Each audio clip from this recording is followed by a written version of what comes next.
Hello, welcome to the Pope Francis Generation podcast. We're here with Tony Annett, and this past year I read his book, Cathonomics, and this is the most comprehensive book about Catholic social teaching that I've read that wasn't a tome like the compendium, and I'm really happy that Tony's here and hear from him and the expertise that he brings along with his knowledge of Catholic social teaching. Wonderful. Welcome, Tony. Good to have you with us on the show today. Thank you very much. It's a great pleasure for me to be here. I'm happy to do this.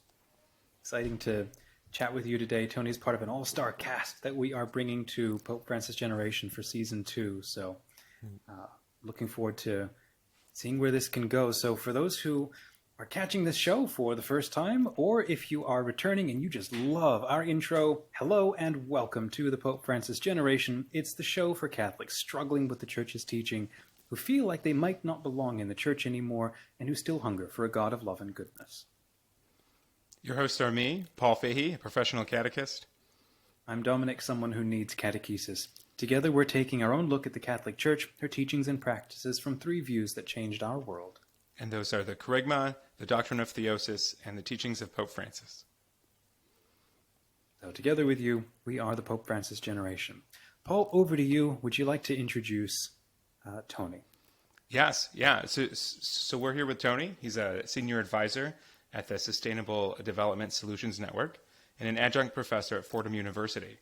He spent 2 decades at the International Monetary Fund, including as a speechwriter to 2 managing directors. He holds a PhD in economics from Columbia University, and he's also the author of Cathonomics, How Catholic Tradition Can Create a More Just Economy. Tony, it's great to have you here. Great to be here. Thanks so much for the introduction, guys. Yeah, thank you. I think I want to just get started. So I've been, as a catechist, reading Catholic social teaching, both the documents themselves and writing about Catholic social teaching for several years. And one of the regular, I guess, criticisms I run into of Catholic social teaching and questions I have myself are, okay, this is all great in theory, but does this actually work in reality? So when I had heard that you had written a book, and I had heard about you, I think through Where Peter Is, I'd heard about you. And I knew that you were an economist. When I saw that you had a book on Catholic social teaching coming out, I was like first on the list to get a copy because I was like, So I was really looking for, okay, what does an economist think about this? And then I started the book, and the first 2 or 3 chapters are the most comprehensive and accessible summary of the tome that is Catholic social tradition that I've ever read. It was just a wonderful summary where you found the threads from Aristotle in the Old Testament through Pope Leo and Pope Francis. I was blown away by that. So, anyways, you have a story here. So I wanted to know why did you get into economics and how did you find your way to Catholic social teaching? Sure. Well, thank you so much for the kind remarks about the book. I very much appreciate that. Perhaps you're being a little too kind, but I appreciate that. Okay, so I grew up in Dublin in Ireland. I grew up as a working class kid whose parents didn't go to college, and I was the first in my family to go to college. And I guess from an early age, I was interested in how the economy worked. Why was it Ireland was so depressed in the 1980s? Why was unemployment so high? Why were social conditions so bad? So I wanted to learn more about this. So I figured I needed to learn, economics, sociology, or political science. So I went to university where I studied all 3 of them, and I gradually specialized in economics. And then I, decided to follow up with it, and I went to Columbia to do my PhD in economics. I got that in 1998. At that time, I didn't know too much about Catholic social teaching, to be honest. I mean, I'd always kind of heard of it in the background, and I guess my overriding assumption back then was, well, this is nice, but it's a little bit naive, isn't it? That was kind of the way I approached Catholic social teaching. But, everything changed for me. And I've told this story many times, so apologies to people who are bored listening to it. Everything changed for me during the global financial crisis of 2008-2009, whereas most economists, and I was working at the IMF at the time, whereas most economists saw this as a technical crisis that required technical solutions, monetary policy, fiscal policy, financial policy.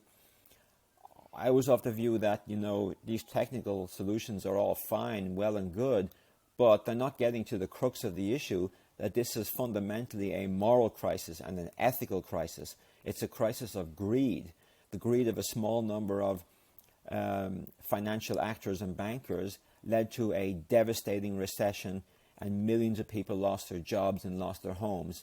And this made me angry, to be honest.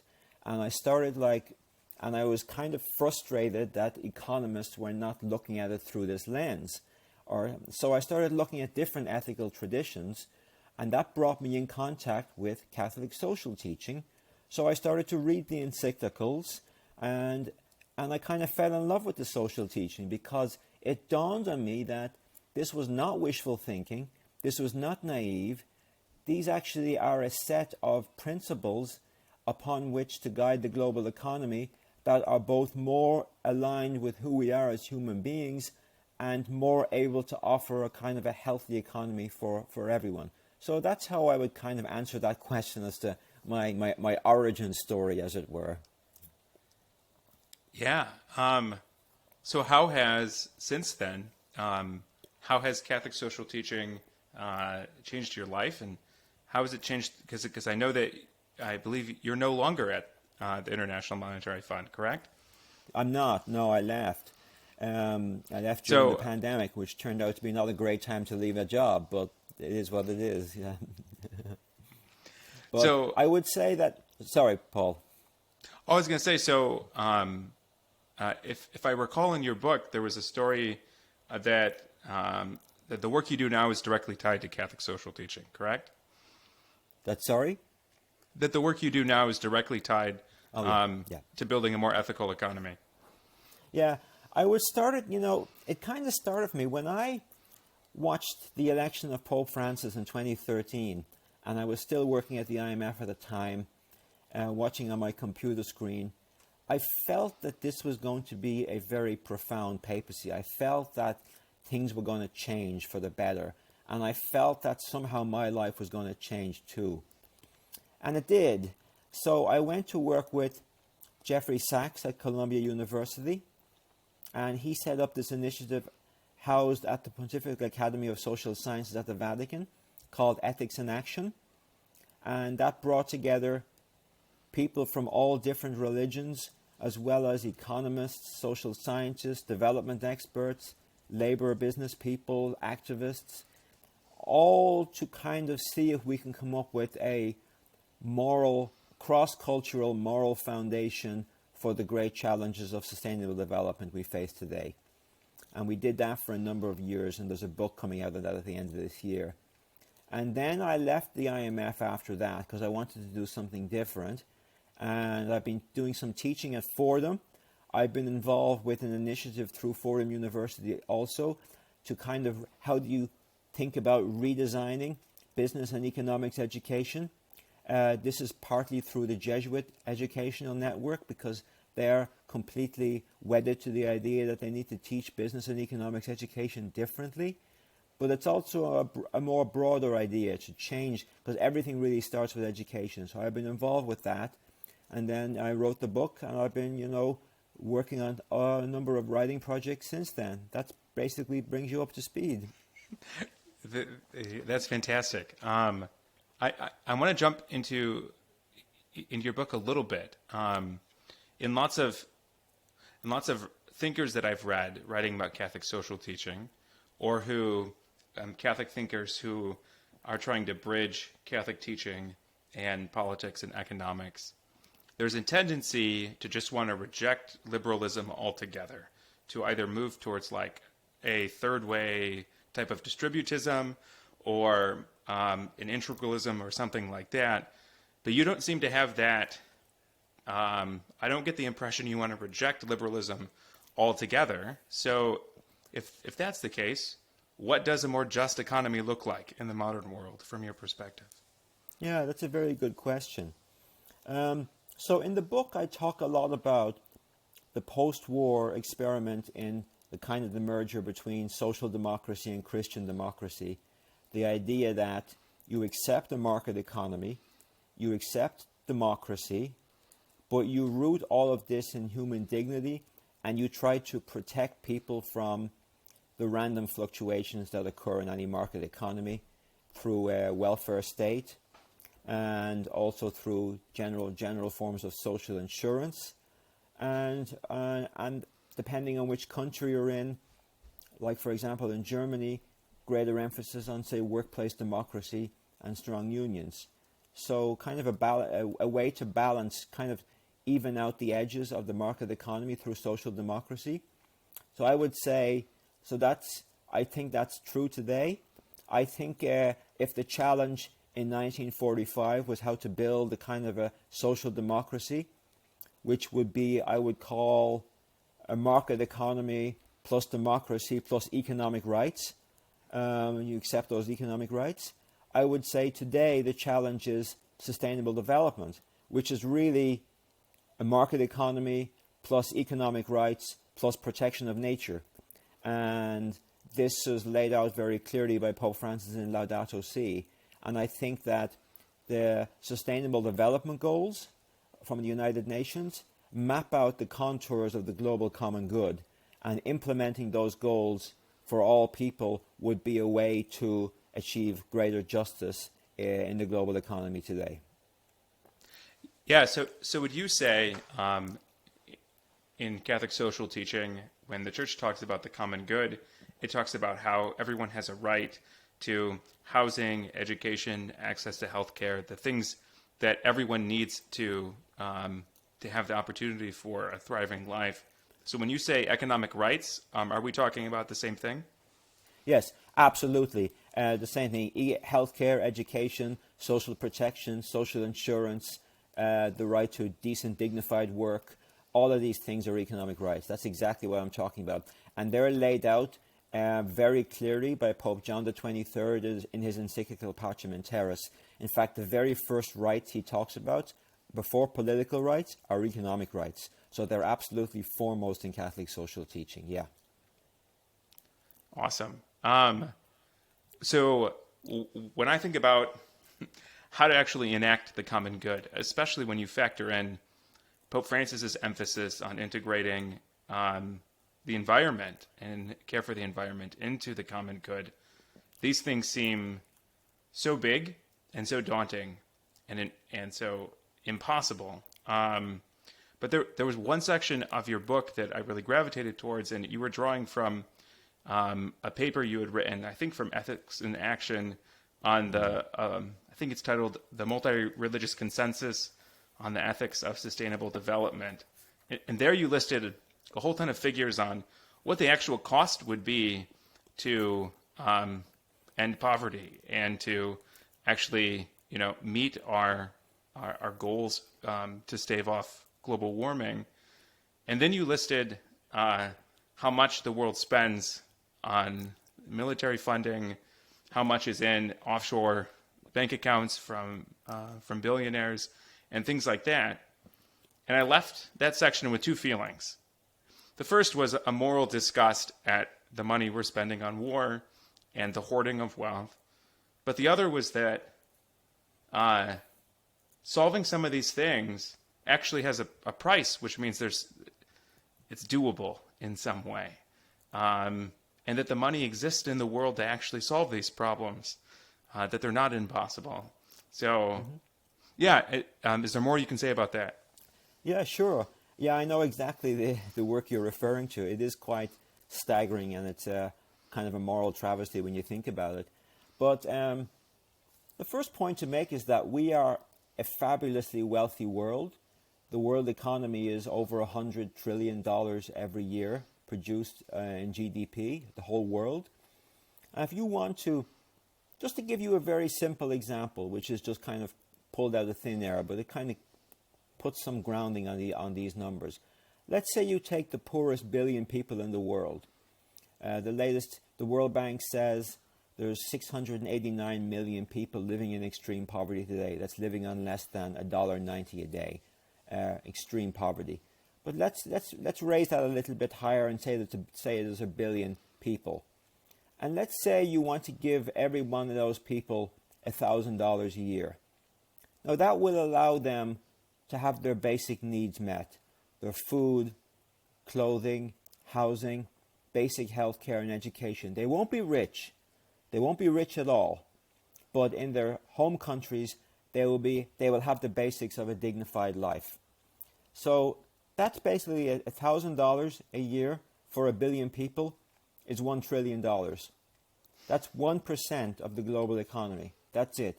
You could end deprivation today by spending 1% of our global income. And we choose not to do this. I mean, when I wrote the book, the global wealth of the world's billionaires was $9 trillion. I just looked it up recently. It's now $13 trillion. So the billionaires control $13 trillion worth of wealth. So even a small amount of billionaires' wealth, just take a small amount, they could still be billionaires. I heard a rumor that it's actually quite easy to live on $1 billion a year. It's not that hard. So we have the money, we have the resources, but we don't deploy it. And that's because we live in an economy, we live in a world where property rights are assumed to be absolute, whereas in Catholic social teaching, we have something called the universal destination of goods, which means that the goods of the earth are destined for all people, and so that property rights are not absolute. They come with what Pope John Paul called a social mortgage, which means that you have the right to own property, yes, but you also have a corresponding obligation to use your wealth to make sure that you meet the needs of all people. And by putting this chart together, we at Ethics in Action were able to basically point out that many of these interventions are actually quite small. Providing basic health care to save some 5 million children's lives every year costs $20 billion a year. That's peanuts in the global economy. It's peanuts. But we choose not to do it. And this is a moral travesty. And this is where Catholic social teaching can really help instruct our global policymakers and our global economy that, we are basing it on the wrong values. And we know where the right values come from. It's right in front of us. It's from Catholic social teaching. Yeah, that was one of the most direct and challenging sections of Fratelli Tutti, was when the Pope talks about the universal destination of goods and private property being a secondary right. Now, right. I was already familiar with that teaching because Pope Francis is not making it up when it comes to the Church's tradition. He's drawing from numerous encyclicals and the Church Fathers. In my own reading of that teaching about the universal destination of goods, I've reached the conclusion that I think is the conclusion that's borne out from the principles of the teaching, that having excess wealth is fundamentally contrary to the gospel, that having more wealth than what I need to give my family a dignified life in the vocation and state of life that we're in is fundamentally contrary to the gospel. And just today, in one of the Pope's addresses that he gave today, he said this. So the Pope just said, "No profit is in fact legitimate when it falls short of the objective of the integral promotion of the human person, the universal destination of goods, and the preferential option for the poor, and we can add the care for our common home." Mm-hmm. So this idea that my excess wealth doesn't belong to me, and that my possessing it and not allowing others to use it is contrary to the gospel, this is incredibly countercultural. Do you think that that's a fair conclusion to reach from Catholic social teaching? And as an economist, is it even is it even realistic to propose this in the world today?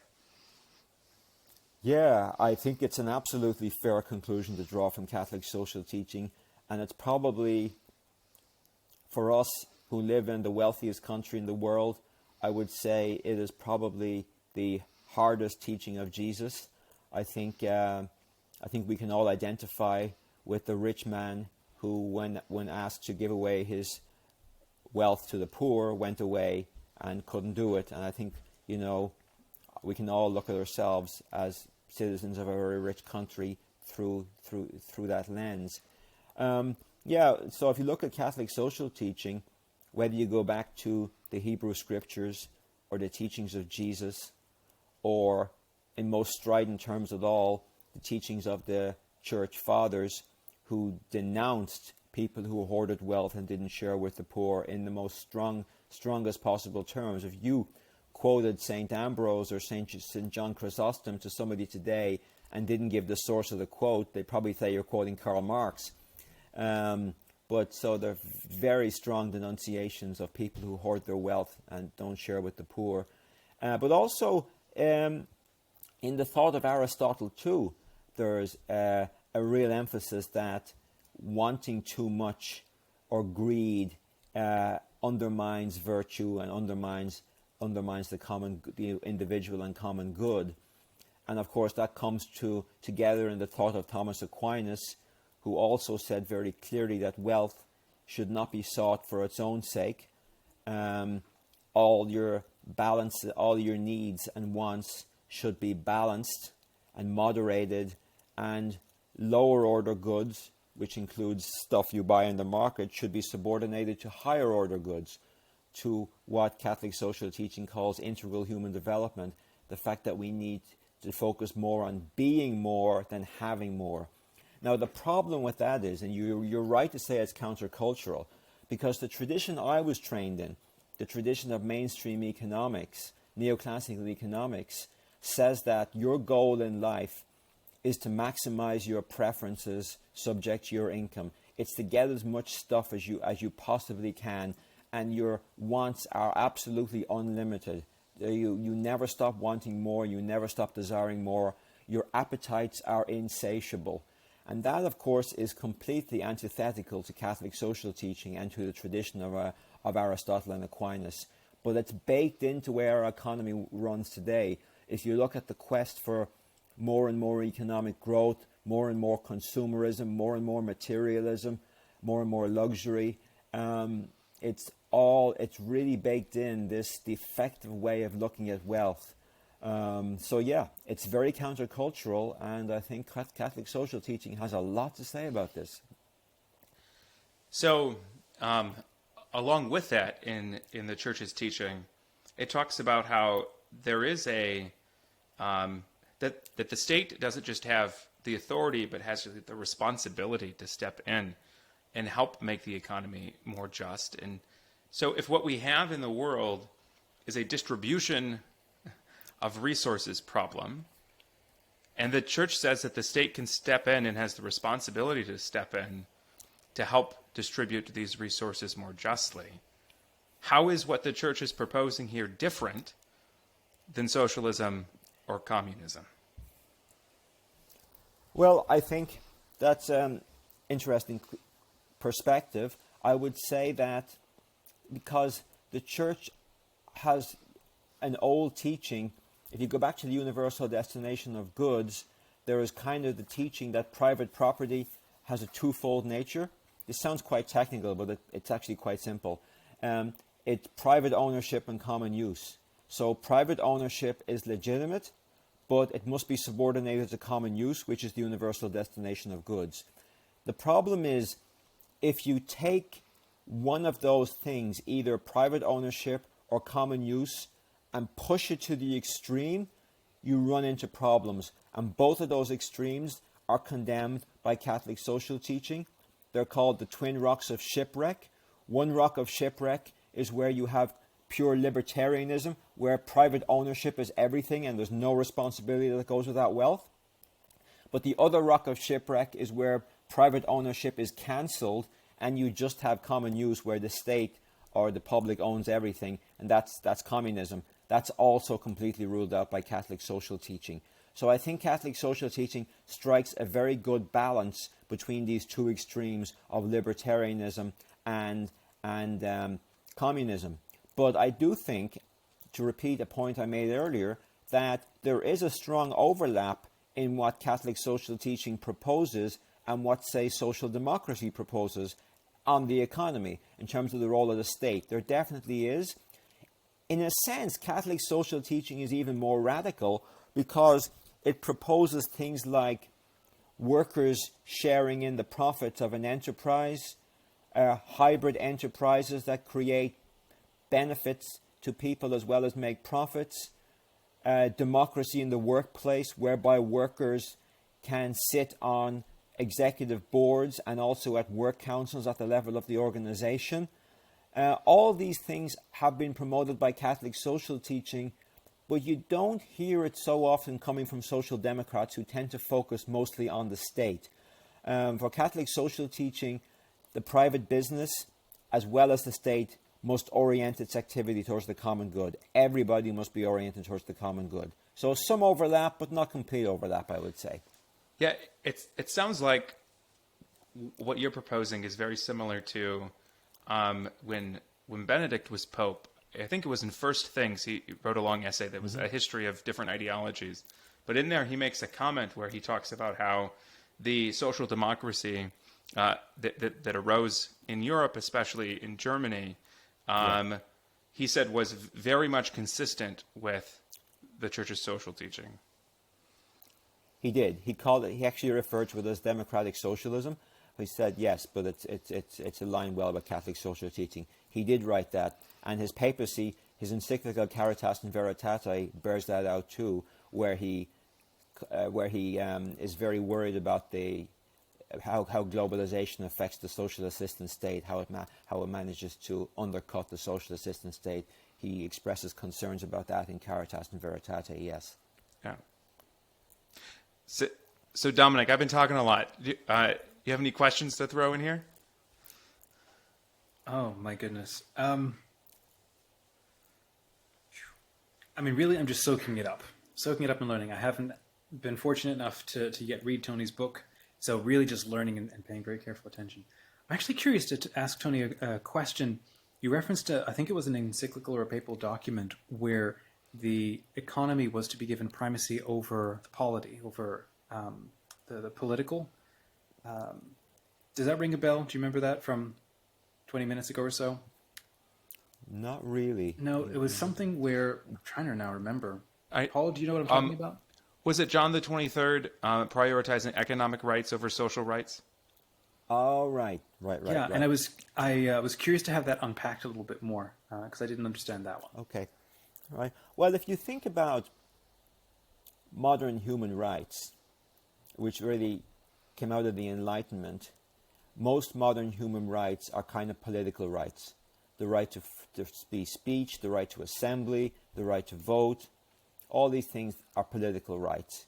But economic rights are things like right to education, right to healthcare, right to social assistance when you need it, when you're sick or when you're unemployed. These are economic rights. And in America, there's no conception of economic rights. Franklin Roosevelt proposed his 4 freedoms, and one of his 4 freedoms was freedom from want, which is economic rights. He actually proposed in 1944 a second Bill of Rights which would codify these economic rights. That never happened, could never muster the support for it. But he did, but his wife Eleanor Roosevelt was one of the architects of the Universal Declaration of Human Rights from 1948. And that did codify economic rights as well as political rights. And some people have argued that this reflects a very Catholic tradition based on the dignity of the human person and the common good, means that you want these to affirm these economic rights, and it's no surprising that a lot of them come out of Europe and Latin America, where the Catholic tradition was strongest. So when Pope John the 23rd wrote his encyclical Pacem in Terris in 1963, he leaned very heavily on the Universal Declaration of Human Rights. And when he goes through and lists what are the rights, what are human rights, what are rights owed to every single person. And he begins with economic rights, not with political rights. He begins with economic rights. And if I think I can quote that to you if you like. Yes, please. He says, this is how he begins his discussion on human rights. Man has the right to live. He has the right to bodily integrity and to the means necessary for the proper development of life, in particularly food, clothing, shelter, medical care, rest, and finally the necessary social services. In consequence, he has the right to be looked after in the event of ill health, disability stemming from his work, widowhood, old age, enforced unemployment, or whenever through no fault of his own he is deprived of the means of livelihood. They are the first rights listed by Pope John the 23rd in Pacem in Terris, and they are economic rights. Again, so they're central to Catholic social teaching, not very central in the United States of America today, unfortunately. Does that answer your question? It does, thank you. And then to get us back up to where we were, I wanted to press a little bit on your point about the tension between the globalization and then the local or the more social economies. I'm curious also if you could unpack that that tension a little bit more, and then if you see it improving at all, or if there are some reactions to that out of the last 10, 20 years maybe, that are starting to provide corrections or helping to steer that ship away from what globalization is doing to economies. Yeah, so Catholic social teaching has always been very supportive of globalism, but not globalization. So it's always supported international institutions like the United Nations to support peace and to support development and solve climate change at the global stage. But it's been less enamored of globalization because it quite rightly sees that globalization can be taken advantage of by strong economic and financial interests and large corporations out for their own good and put their own interests ahead of the common good. Pope Francis in Fratelli Tutti makes that point very, very clear. So I think that there are definitely moves afoot today to kind of rein in some of the excesses of globalization. I think that in the US and in some other richer countries, you're seeing that a lot of people with lower levels of education are really struggling in terms of finding a job, finding a livelihood. And much of that is due to technology, mind you, not globalization. A lot of it is due to technology, that basically the machines are replacing people on the assembly line. But some of it is due to globalization, global capital flows, outsourcing, trade. So some of it is due to globalization, and I think there's justifiably, in some sense, a backlash from globalization today. But we need to be careful here, because the Church's tradition is very opposed to nationalistic backlashes. And when you get a backlash that wants to retreat from the world and build walls and demonize outsiders and promote xenophobia and various strands of populism, then you run afoul of Catholic social teaching, which is really based on the idea of a global sense of fraternity, that we are one single human family united in common destiny on our common home. So I would say that's it's a nuanced question that requires a nuanced answer, I would say. Thank you, Tony. Yeah, that was something that also in Fratelli Tutti, when the Pope talks about the universal destination of goods in private property, he makes this shift that I had never seen a Pope make before, where then he applies the principles of the universal destination of goods to the rights of migrants. Yeah. And he says that just as because the goods of the earth belong to everybody for everybody's own good, that and I forget the exact wording, but it was something like the land of our country belongs to the foreigner as much as it belongs to us, which was Yeah. which is a very radical statement today, especially for American readers. Yeah, yeah, very radical, and the tradition is full of very radical statements like that. There's Thomas Aquinas basically saying that if you have a grave need, you can take something that doesn't belong to you and it's not considered theft. There's kind of like the Jean Valjean principle. You're not stealing if you have a grave need. And I would argue, and I think Pope Francis does argue, that if you're a refugee fleeing for your life from a country of war or turmoil or instability, then you have the right to the goods of another country to which you're fleeing to. Absolutely. Yeah. I want to shift a little bit. This summer, the president issued an executive decision forgiving some student loan debt, up to $20,000 for some people. And you had written an article about that in the Church Life Journal. And so I wanted to ask you some questions about it, because I saw my own social media blow up. There were a lot of people with really strong opinions about this. Mm-hmm. I saw a lot of Christians with really strong opinions about this.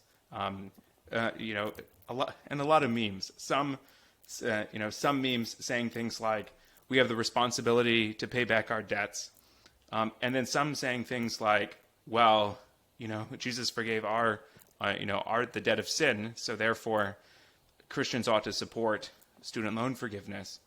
Both of these seem overly simplistic to me, and I know that in Scripture there's a tradition of loan forgiveness. So I wanted to ask you, what is a Catholic perspective, a nuanced perspective on loan forgiveness? Yeah, I supported President Biden's initiative because I'd come to the conclusion that student debt was a great millstone around the necks of so many students, including from low-income families and, I would say, lower middle-class income families, that demographic. And especially when you think that he wrote off $10,000 in debt, but $20,000 in debt for students with Pell Grants. And that's the poor. So it really is a designed to help the poor more than anybody else. So I've seen two types of arguments against it, and I think one has more validity than the other.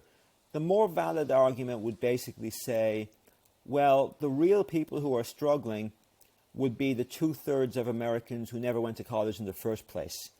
And that's true due to the factors I mentioned, like technology and globalization, and also the destruction of unions.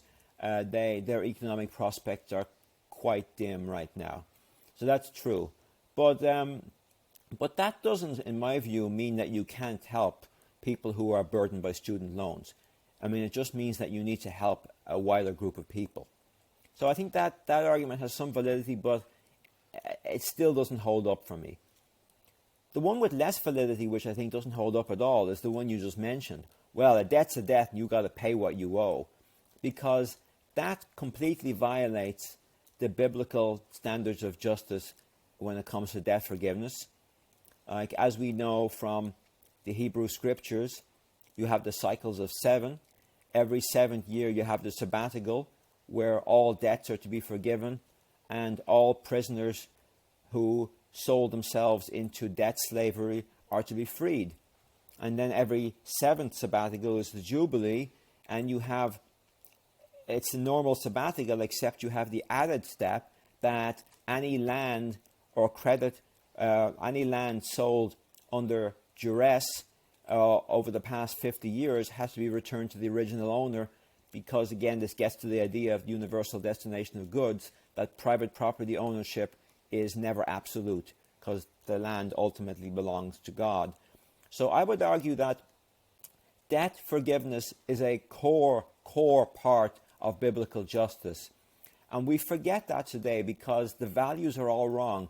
We live in a world of creditor primacy that says that, any debts that you enter into, you must always pay your debts in full. But as we know, in the real world, when you run into economic hardship, you have to decide how to apportion the responsibility for getting out of this hardship. In the real world, you want to say, well, creditors have to pay a price too. Certainly, if you look at the sovereign debt, countries' debts, whenever countries get into debt problems, debt relief is often considered a policy which is promoted by the IMF, for example, for countries where their debt is considered not sustainable. So debt relief is actually quite standard in the modern economy, and certainly during the global financial crisis, we were quite happy to bail out large financial investors and Wall Street firms, but completely avoided doing anything to help underwater mortgage holders by giving them some debt relief. And that was based again on the flawed assumption that, oh, well, you know, if you enter into a debt, you have to pay your debts. So I think, you know, debt relief and debt forgiveness is a core part of biblical justice, and the arguments that I've seen to the contrary just don't hold up to me as far as I'm concerned. So, and I'm sure you're aware of this, I think up through, at least as late as the 1700s, the church's teaching was very harsh against what it called usury, which it defined as taking any interest on a loan whatsoever. I mean, there was a period of time where, and I know there's some anti-Semitism mixed into this, but there was a period of time where if you were a usurer, you couldn't even present yourself for communion. This was seen as a very grave sin. Yeah. The churches seem to have backed off on that quite a bit, though there's still something of this suspicion of lenders in the church's teaching. Can you say more about how that teaching has developed, and what does it have to say about modern economies and modern debt? Yeah, I think there was an assumption that as kind of modern financial instruments developed, in terms of assessing risk and reward, that it was legitimate to charge interest. But it was a development of teaching. Up until then, it was absolutely forbidden to charge interest. Aquinas thought you were trying to make money twice by charging interest. But the important point is that the teaching is still there, but usury is now defined as charging excessive interest on a loan. So you can charge interest to account for risk or inflation or economic factors such as that. But if you're charging like credit cards charging something like 20 or 25% interest rates, or payday loans charging 100% interest rates, preying on the poor, these are grave sins according to the Catholic tradition. And we need to be very clear about that the teaching against usury is still in place. And I would regard, one sense, the global financial crisis was in one sense a crisis of usury. Don't often talk about it in those terms, but we can. Yeah, can you say more about that? Well, if you just look at the subprime mortgage market, you had poorer people were being enticed into taking on mortgages that had very low payments initially, but hidden in the small print, there were massive interest rates 12, 18, 24 months down the line. That's usury, and that was really preying on the poor. Yeah.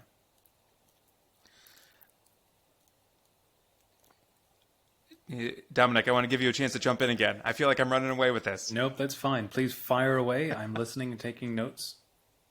Go ahead. So Tony, you recently started a newsletter, a Substack, which is great. I've enjoyed them. You had one recently about how Catholic social teaching stands in opposition both to libertarianism and to more contemporary neoliberalism. And both of these, I like and listen to a lot of David French. I think he has a lot of good things to say, but he definitely I mean, he definitely leans more libertarian than I do. Now, he comes from an evangelical tradition and not the Catholic tradition, and he took a different position on President Biden's debt relief. He definitely saw it as privileging people who are overall probably more better off in the economy because they were able to go to college in the first place. But yeah, you wrote this article criticizing both libertarianism and neoliberalism from the perspective of Catholic social teaching. And these two perspectives are very deeply ingrained in American economic thinking. So yeah, I wanted to see or talk to you about how does Catholic social teaching oppose these ideologies, and what is a better way for Catholics to think about these things? Okay, so I would start by saying that libertarianism and neoliberalism, even though they're often kind of lumped together, they're actually quite different things. So libertarianism is an ideology predicated on self-ownership. You own yourself and the fruits of your labor, and its highest value is freedom. So government needs to stay away from me. I have my freedom. Neoliberalism, on the other hand, comes out of neoclassical economics. It's predicated on the value of free market competition, and its highest value is not freedom but efficiency. But they both come together on the idea that the government needs to stay away. For libertarians, the government is suffocating my freedom, and for neoliberals, the government is suffocating economic growth and efficiency. So we need to understand that they're actually different things, even if they have the same kind of policy conclusions. So Catholic social teaching criticizes both. I think for neoliberalism, the criticism is more anthropological. It is not in accord with who we are as human beings. And that's because, we are not, in Catholic teaching, seen as radically individualistic or autonomous. We are actually relational beings who are defined by our relationships. We are called upon to mirror the life of the Trinity, which is pure relationality. So we are relational beings. So in a sense, anthropologically, libertarianism would be at odds with that kind of very beautiful Catholic teaching on relationality. But there's a second reason, and that's the reason that I mentioned earlier on the twin rocks of shipwreck, that it denies the universal destination of goods.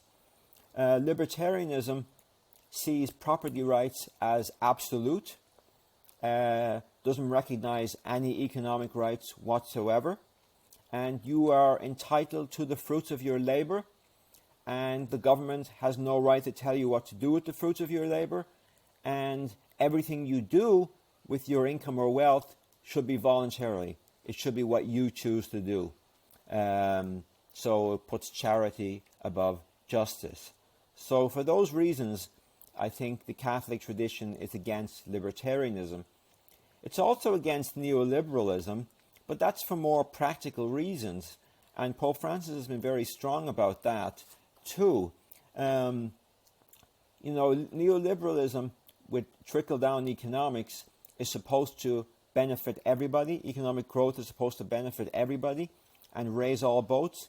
But we know from the experiment of the past 40 or 50 years, it hasn't played out that way. Inequality has skyrocketed. Economic growth has not jumped up as neoliberals said it would. And we're facing a major environmental and climate crisis. So neoliberalism has not been a great success. And Pope Francis is very strong on this.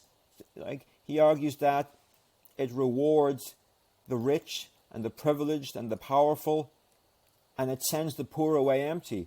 Whereas, our tradition is supposed to send the rich away empty. Neoliberalism kind of turns it on its head and sends the poor away empty. Again, it fails the test of the universal destination of good. It fails justice. It fails solidarity. Yeah, it's a bad policy all around for Catholic social teaching. Yeah, I hear that even even in the discussions that I have with the very faithful practicing Catholics, they're like almost instinctual criticisms of Catholic social teaching I hear coming from either or both of these traditions, where there's a suspicion of, several weeks ago, I led a retreat on Catholic social teaching, and I was, talking about a lot of this stuff, and there was time for discussion, and someone commented and said something like, okay, but if we give the money to the government to redistribute it, it's so wasteful and so inefficient. Like those were the words that they used. And they're like, wouldn't it be better if we just, let the churches handle that? And in their questioning, you hear both the idea of the primacy of efficiency and a suspicion of government, as well as the elevation of charity over justice. Yes. Now, I didn't get into that with this person. I could have. Instead, I was like, well, I worked for the church for almost 8 years, and they never paid me enough to that my family was off of Medicare. So I don't necessarily trust the church to redistribute wealth Right. as well. But Right. yeah, I hear traces of both of those ideologies all the time when I talk with Catholics about this. It seems to be pretty dominant in America because I think it's it's the water we swim in, the cultural water we swim in, which is very much based on the individual and, individual freedom and keep the government away from me. Yeah, but, you have to always keep in mind that the Catholic Church has kind of a different view of the role of government and, the primacy of politics. Yeah. As Pope Francis says, it calls for an alternative way of thinking. Exactly. Yeah. So this has been a fantastic conversation. And before we wrap up, we like to end our discussions by giving our listeners practical things they can walk away with. So what are things that regular Catholics can do to help make the economy more just? Yeah. Well, I would start by this is probably not talking about making the economy more just, but I would start by reading the social encyclicals. It's a great treasure of the church, and it's not very well known. So read the social encyclicals. Read Pope Francis. He's easy to read, and you get some profound insights. But in terms of I would struggle for change. Get involved with some of the popular movements that do grassroots activism. The climate movement, especially with the young people, is doing amazing work. So, you do not have to rely on voting in politics. There's plenty of things you can do with the grassroots to push for change. And then finally, I would say, in your day-to-day life, keep in mind this idea that wealth is not the primary goal of life. And, there is such a thing as balance and moderation, and our needs and wants being limited. It'll also help the environment if you live that way too. Yeah. Absolutely. Dominic, any final thoughts? No, other than like several times, Paul, you've referenced the fact that you've given this presentation on Catholic social teaching. So for those who want, all of that is available as a free course. So you can jump into SmartCatholics at any time and watch Paul give those presentations that goes through all these things. We're obviously going in a lot more depth throughout the season of this podcast, but if you want a great primer, point you to Paul's kind of précis of this whole thing. So I think that's a fantastic place to wrap. Thank you again, Tony, for coming on today. And I would love to take a moment to thank our sponsor. They are Select to Give. They have sponsored a year's worth of podcasting through the Pope Francis generation. As they say about themselves, more Catholic leaders choose Select International Tours than any other pilgrimage company. With 35 years of award-winning travel planning, they have a track record of excellence and faithfulness, and they're a small company with a big heart, because every one of their pilgrimages helps to support and fund their 501c3 charity work, which is helping Christian families thrive in the Holy Land. So if you're ready to travel, or you're looking to lead a group of your own, take the next step, on your pilgrimage by visiting selectinternationaltours.com. Paul, if people want to ask questions or make suggestions for possible future episodes or questions to answer in the future, where can they go? Yeah, you can go to PopeFrancisGeneration.com. That's where this podcast is hosted, as well as my own newsletter and other resources. And if you become a paid subscriber, you can have access to podcasts early, and it helps support projects like this and other projects that I do.